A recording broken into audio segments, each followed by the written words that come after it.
हमेशा की तरह ब्लॉग की शुरुआत कर रही हूँ मॉर्निंग से। तो आज है शनिवार। तो अब ना थोड़ा थोड़ा विंटर का समय अब ख़त्म हो गया है और अब लग रहा है ना कि एकदम मतलब मौसम अब गर्म हो गया है। तो सुबह में ही काफ़ी धूप निकल आता है और सुबह में सबका नाश्ता वगैरह बनाने के बाद ही मैं एक्स्ट्रा जो भी काम रहता है करती हूँ। और बेटा का था सुबह में ऑफिस, तो यहाँ पर मैं गैस स्लैब साफ़ कर रही हूँ। गैस चूल्हा वगैरह एक बार सुबह फिर से पोंछ देती हूँ। रात में किचन सफाई करने से ना सुबह में काम बहुत आसान हो जाता है।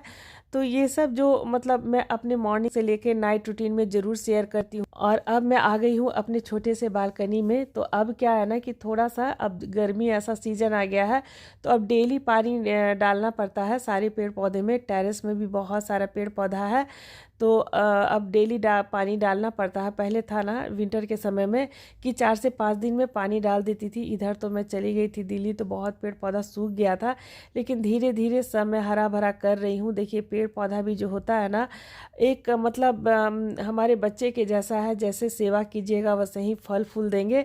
तो यहाँ पर धीरे धीरे मैं सारा अपना जो है ना सूखा हुआ पौधा सब हटा करके और सारा पेड़ पौधा मैं लगा रही हूँ जितना मुझसे हो सकता है।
और छोटे से बालकनी में पानी डालने के बाद आ गई हूँ टेरेस पर। तो देखिए मुझे पता ही नहीं था, डेली तो मैं पानी डाल रही हूँ।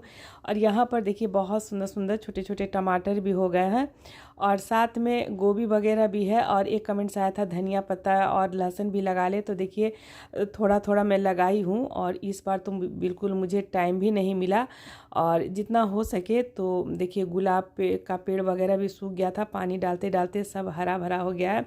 और धूप ना काफ़ी तेज़ आजकल हो रहा है कि आप टेरेस पे नहीं बैठ सकते हैं, लग रहा है कि एकदम गर्मी का सीज़न हो गया है। तो चलिए सारा पेड़ पौधा में पानी डाल करके फिर मैं जाऊंगी नीचे।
और अगर आपके बच्चे बड़े हो या छोटे हो, लेकिन जितना भी सामान है ना इधर उधर फैला के ही रखेंगे।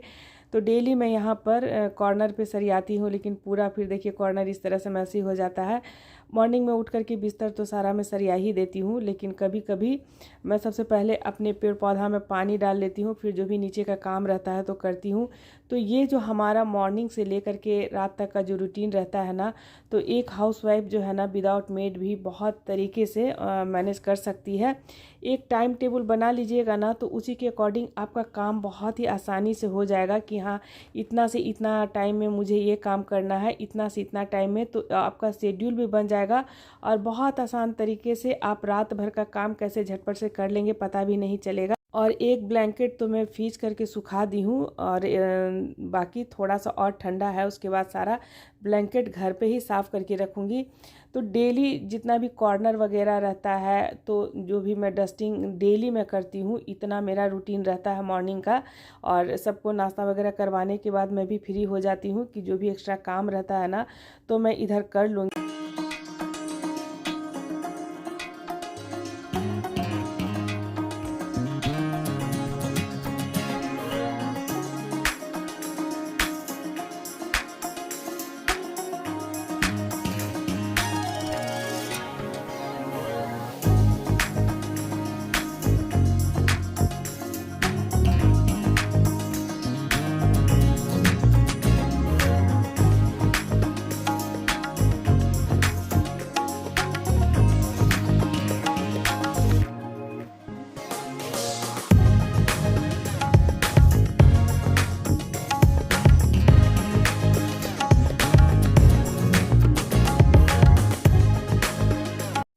और जितना भी घर का वॉश बेसिन रहता है तो डेली मैं क्लीन करती हूँ नहाने से पहले।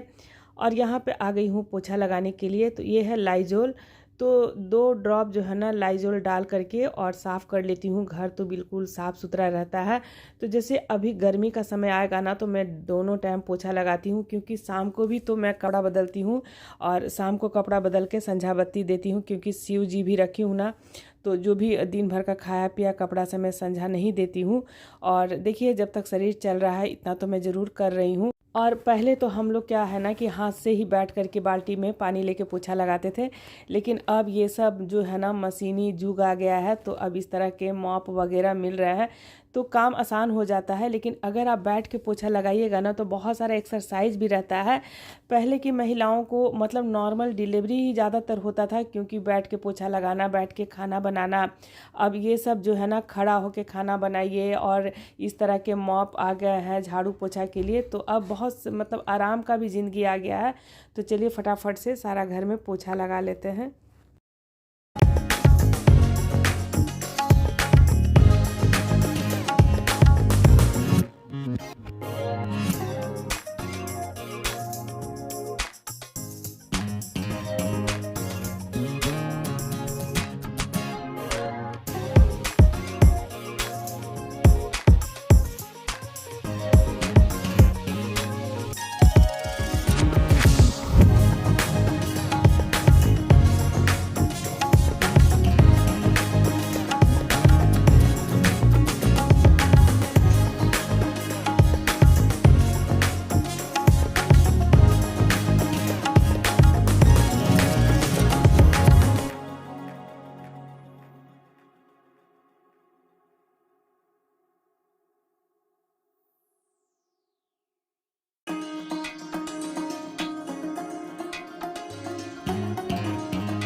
और काम करते करते में मतलब ऐसा ऐसा फ़ोन आता है ना, कि कई बार तो ऐसा हुआ है कि मिस्टर वर्मा का अकाउंट से बहुत पैसा उड़ा है।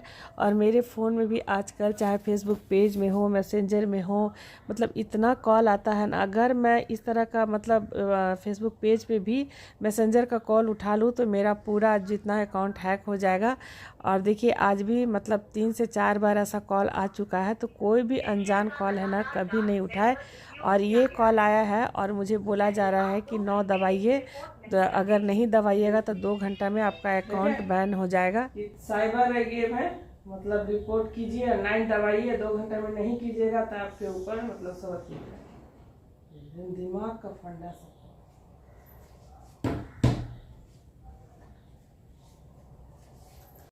और यहाँ पर देखिए मेरे अपार्टमेंट के नीचे सब्जी वाले हैं और दीघा का एकदम ताज़ा ताज़ा सब्जी रहता है, तो डेली आते हैं और मेरे अपार्टमेंट में सब लोग लेते हैं इनसे।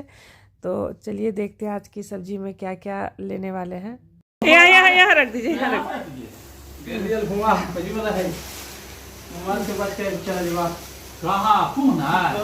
कुंभ नहा लिए बढ़िया से परिवार के साथ? हाँ कांडवा जी है ना, हाँ 1 बजे बोली में सामने में हुआ आपके सामने हुआ। तो हम मलकिनी बचबे करतो तो खैर कैसे पुलिसवा घेर रखली ना बस। हाँ ओकरा में गोड़ हाथ पा लियो पुलिसवा के। हाँ फिर ओकर धाबे बरियाई तक कम से कम ऊ पार्टी कर दीजिए। बाप रे बाप। दूगो मिल के उठा के पार्टी कर लीबा। हाँ ओकर बाद में पर झाव लग गेल ओकर तैयो तो बताओ सीख लीबा तो ठीक हुआ। हाँ फिर नहीं निहाय गए, नहीं संगम में ऐसे हुआ। हाँ बाप साइड वाला में नहीं ना, साइड वाला में नहीं हुआ है। संगम में इतने कसवा कस हो गया ना उस दिन, ऐसा कितना आदमी बहुत मरा है, बहुत बहुत ना। लेकिन पुलिस बोल एम्बुलेंस रात भर बया, लेकिन पुलिस बोल रहा है कि नहीं कम है। 13 का नाम दे रहा है, 13 बाप रे बाप। और इनकी बात सुन कर के तो मेरा एकदम रोमा रोमा काँप गया। और बहुत सारे कमेंट्स भी आ रहे थे कि नहीं धर्म स्थान में जाने से शरीर के पाप धुल जाते हैं। देख लीजिए क्या स्थिति हो गई है। और यहाँ पर चलिए सारा सब्जी ये 4 से 5 दिन का सब्जी है और सबको धो धो करके चलिए मैं रख दूँगी। उसके बाद जा रही हूँ नहाने और नहा करके जा रही हूँ अब पूजा करने के लिए।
अब आ गई हूँ नहा करके। तो मेरा फेस देख सकते हैं ना, इधर भी ये स्वेलिंग है।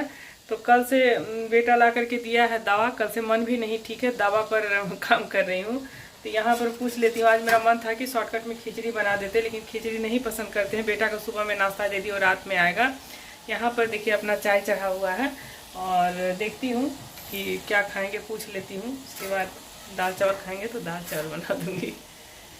और यहाँ पर बेटा कल ही रात में दवा ला करके दे दिया था, एंटीबायोटिक है और साथ में फीवर का दवा है। तो कल से ही खा रहे हैं और इसको खाने के बाद फिर थोड़ा सा मन ठीक लगेगा। तो चलिए आपके साथ पुआ की रेसिपी शेयर करती हूँ। वीडियो अच्छा लगे तो वीडियो को शेयर ज़रूर कर दें, नए हैं तो ज़रूर सब्सक्राइब कर लें। बसंत पंचमी से ही होली की शुरुआत हो जाती है। तो हम लोग होली में तो पुआ बनाते हैं, लेकिन बसंत पंचमी को ही पुआ बनाने का विशेष महत्व है। तो यहाँ पर हम लोग बसंत पंचमी के दिन जो पुआ बनाते हैं ना, तो कई तरह से बनाते हैं। खोआ वाला भी पुआ बनाते हैं, केला वाला हो गया, चाहे सिंपल आप सूजी का बना लीजिए, मैदा का बना लीजिए। तो मैं आज ब्रेड वाला पुआ बना रही हूँ, तो उसके लिए यहाँ पर चाशनी बना ले रही हूँ। देख लीजिए कितना क्वांटिटी में बनाना है। मैं यहाँ पर 1 कटोरी चीनी का चाशनी बना रही हूँ, 2 इलायची तोड़ करके डाल दी हूँ। छिलका के साथ भी मतलब अच्छा फ्लेवर आता है। और चाहे तो आप छिलका हटा करके सिर्फ ये इलायची का पाउडर बना करके भी डाल सकते हैं। और अगर इसको और अच्छा फ्लेवर लाना है तो थोड़ा सा एसेंस वगैरह डाल दीजिए, वनीला एसेंस। कई बार मैं संतरा का रस भी डाल देती हूँ, चाशनी में बहुत टेस्टी लगता है। लेकिन वो सिर्फ मैदा का जब पुआ बनाती हूँ। तो यहाँ पर पूजा पाठ वाला बहुत सारा नारियल भी जमा हो जाता है, तो उतना तो कोई खाने वाला है नहीं। तो मैं क्या करती हूँ कि छोड़ देती हूँ, तो ये नारियल ना गड़ी बन जाता है। तो कई तरह की रेसिपी में काम भी आ जाता है। और पुआ में ना नारियल अच्छा लगता है, एकदम छोटा छोटा एकदम काट करके नारियल डालिए। और ख़ास करके जो सिंपल मैदा का बनता है ना तो उसमें मैं पूरा से नारियल डालती हूँ, लेकिन ये जो ब्रेड वाला पुआ बना रही हूँ ना तो एकदम थोड़ा सा इसमें नारियल डालूँगी।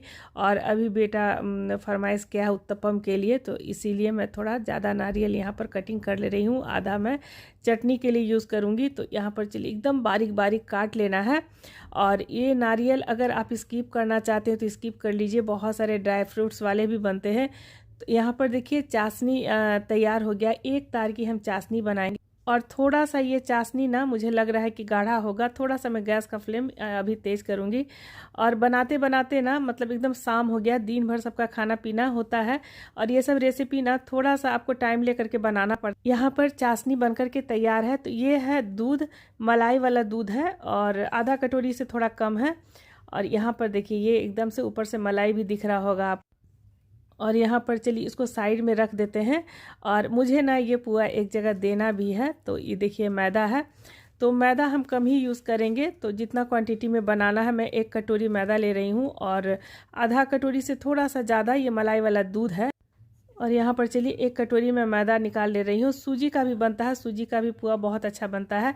और ये जो मतलब मैदा देख रहे हैं ना, तो मेरे यहाँ जब होली में मेरे मायके में मेरी दादी का ही बहुत ज़्यादा फेमस उनके हाथ का पुआ माना जाता था। 1 कटोरी मैदा से ना 1 टोकरी पुआ बना लेती थी, एकदम दूध वाला, बहुत ही टेस्टी बनाती थी। वो शायद हम लोग आज भी नहीं बना पाते हैं। तो यहाँ पर थोड़ा बहुत ड्राई फ्रूट्स है तो मैं निकाल ले रही हूँ। और पुआ में थोड़ा ड्राई फ्रूट्स ज़्यादा करके डालिए तो अच्छा लगता है। और ये नारियल थोड़ा सा मैं आधा निकाल लूँगी, बहुत ज़्यादा नारियल है। तो चलिए मैदा को एक बड़े से बर्तन में हम निकाल लेंगे। और अगर दूध की क्वांटिटी बढ़ाना चाहते हैं तो आप बढ़ा सकते हैं, लेकिन ये मलाई वाला दूध है तो इसीलिए मैं और दूध स्किप कर रही हूँ। ये है डेसिकेटेड कोकोनट, यानी कि नारियल वाला जो पाउडर आता है ना वो है। ये बड़ा वाला स्पून से 1 स्पून है, इससे बहुत अच्छा फ्लेवर आएगा। और उसके बाद इसमें हम थोड़ा सा 2-3 इलायची तोड़ करके डाल देंगे। तो देखिए जब भी मैं पुआ बनाती हूँ तो इलायची का इस तरह से बीज डालती हूँ, तो अगर आप पुआ खाइएगा ना तो वो मतलब बहुत अच्छा फ्लेवर आता है। और यहाँ पर दूध डाल करके सबसे पहले हम मैदा और जो नारियल पाउडर डाले हैं ना, दो सबको मिला लेंगे। उसके बाद अंदाज से पानी डाल लेना है। तो देखिए कितना गाढ़ा आपको बैटर तैयार करना है। और सिर्फ मैदा वाला बनाती हूँ ना तो एकदम पानी जैसा इसका ये बैटर तैयार कीजिए। और बहुत ही थोड़ा सा डालिएगा ना, एकदम बड़ा बड़ा जलेबी के जैसा पुआ होता है। तो बहुत सारे पुआ की रेसिपी देखने के लिए एक बार मेरे यूट्यूब चैनल के प्लेलिस्ट में आप लोग ज़रूर विजिट कर लें। और यहाँ पर देखिए ये जो है ना, अभी घोल जो है ना थोड़ा सा और पतला होगा और इसको ना एक ही डायरेक्शन में इसको अच्छी तरह से हम घोल लेंगे। और जितना इसको आप मिलाइएगा ना उतना ही फ्लफी बनता है। लेकिन ये घोल अभी काफ़ी गाढ़ा है, लेकिन चलिए इसको एक साइड में हम रख लेते हैं। 10 मिनट के लिए रेस्ट करने के लिए छोड़ दें। और यहाँ पर चलिए साइड में रख देते हैं। तब तक यहाँ पर वाइट वाला ब्रेड निकाल लेते हैं। और जब भी इस तरह का पुआ बनाइए तो वाइट वाला ब्रेड ही लीजिए। तो मैं छोटा ही पैकेट मंगाया और देखिए यहाँ पर मैं 4 से 5 स्लाइस ले रही हूँ। तो इसको क्या करना है ना, एक एक स्लाइस को तोड़ तोड़ करके और एकदम बैटर में अच्छी तरह से मिलाना है। और चाहे तो किनारे का जो पार्ट रहता है उसको निकाल दे, लेकिन मैं रहने दे रही हूँ। और यहाँ पर मिलाने के बाद फिर से एक साइड में हम रख देंगे। यहाँ पर मैं घी डाल रही हूँ कढ़ाई में, और घी से बनाइए पुआ बहुत टेस्टी लगता है। आजकल मेरे किचन में रिफ़ाइन बिल्कुल ख़त्म हो गया है, मैं रिफ़ाइन नहीं रखती हूँ, क्योंकि वेदांता के डॉक्टर भी बोले थे कि रिफ़ाइन जो होता है ना हमारे बॉडी के लिए काफ़ी मतलब हार्मफुल है।